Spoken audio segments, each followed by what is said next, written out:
इस भाषण में शिक्षा की चर्चा हुई, स्वास्थ्य की चर्चा हुई, जल जीवन मिशन की चर्चा हुई, और कल बजट आया तो आपकी कलई खुल गई। आप विकसित भारत की बात कर रहे हैं, कह रहे हैं विकसित भारत बनाएंगे।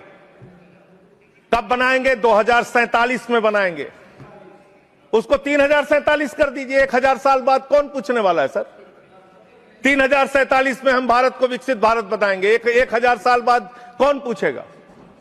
2047 में कौन सत्ता में रहेगा, नहीं रहेगा, लेकिन आप ऐसा सब्जबाग दिखाते हैं कि आप 2047 में आप विकसित भारत बना देंगे। कैसे विकसित भारत बनाएंगे?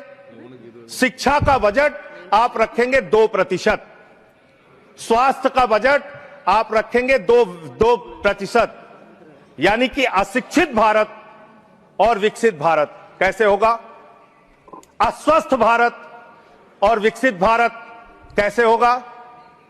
आपने ग्रामीण विकास के नाम पे जो बजट का हिस्सा है उसको कम कर दिया, तो एक अविकसित ग्रामीण व्यवस्था के साथ आप विकसित भारत कैसे बनाएंगे? आपने किसानी के लिए, एग्रीकल्चर के लिए जो बजट रखा उसको घटा दिया। आप कैसे करेंगे विकास? विकसित भारत का आपका सपना क्या है? जिसमें लोग अशिक्षित रहें, जिसमें लोग अस्वस्थ रहें। आपकी आयुष्मान भारत की स्कीम की हकीकत क्या है?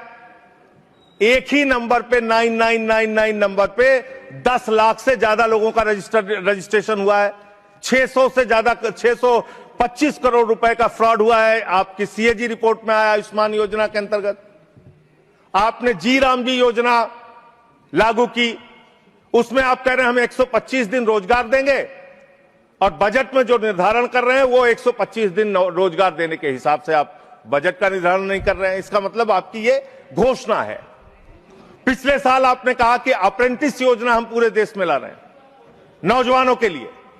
अप्रेंटिस योजना में जो पैसा आपने सरकार की ओर से निर्धारित किया उसमें 95% कटौती कर ली। तो आप प्रशिक्षण नहीं दे सकते, रोजगार तो बहुत दूर की बात है। यह काम आपने किया।